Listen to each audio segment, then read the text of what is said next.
সকল প্রকার সাহায্য সহযোগিতা করে আজকের এই আনন্দঘন পরিবেশটা সাফল্য মণ্ডিত করেছেন, তাদের আমি আমার অন্তঃস্থল থেকে শুভকামনা জানাই। আমি আশা করি আমাদের জীবনে চলার পথে সবাই আমরা যন্ত্রের মতো হয়ে গেছি। আমরা প্রত্যেকেই আসলে আমাদের জীবনে একটা আনন্দের বা একটা বিনোদনের প্রয়োজন, সেটুকু আমরা ভুলে গেছি। আমাদের মাঝে এই যে আনন্দের একটা নতুন ফুলধারা আজকে আমরা দেখলাম, এটা আমাদের জন্য সত্যি অনুপ্রাণিত করে আমাদের জীবনকে।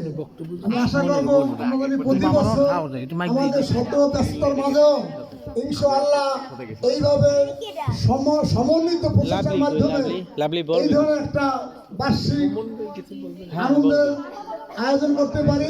এজন্য সবার সাহায্য সহযোগিতা কামনা করছি। পরিশেষে আমি সকলের সুস্বাস্থ্য এবং দীর্ঘায়ু কামনা করে আমার সংক্ষিপ্ত বক্তব্য শেষ করছি। আসসালামু আলাইকুম।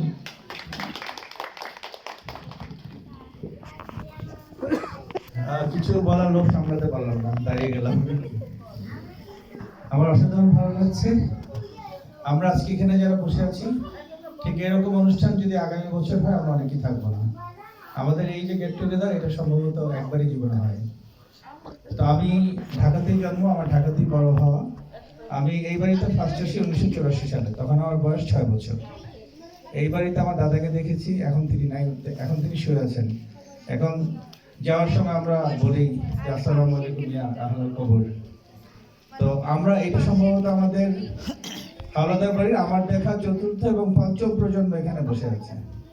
তো আমরা একদিন থাকবো না, বাট আজকে এই যে সেন্স অফ টুগেদারনেস তৈরি হলো, একসাথে বসা। আমার ছেলে ও প্রথমবার এসছে এখানে, তো এই যে ও সবাইকে চিনলো, দেখলো, এটা অনেক বড় একটা প্রাপ্তি। তো এই প্রাপ্তির যে প্রধান রূপকার সোহেল এবং তার সাথে যে টিম, এই টিমকে আমি I really salute you Sohel and দাদার্স। এবং সোহেলের একমাত্র স্ত্রীকে ধন্যবাদ, সোহাগের একমাত্র স্ত্রীকে ধন্যবাদ, এবং এই টিমে যারা ছিলেন। ইনশাআল্লাহ আবার দেখা হবে। এবং আমার মনে হয় যে আমরা যদি প্রতি বছর এটা করি, স্পন্সরশিপের সমস্যা হবে না। ইনশাআল্লাহ আমরা থাকবো, নেক্সট টাইম আরো গর্জিয়াসলি হবে ইনশাআল্লাহ। সবাই ভালো থাকবেন। আসসালামু আলাইকুম।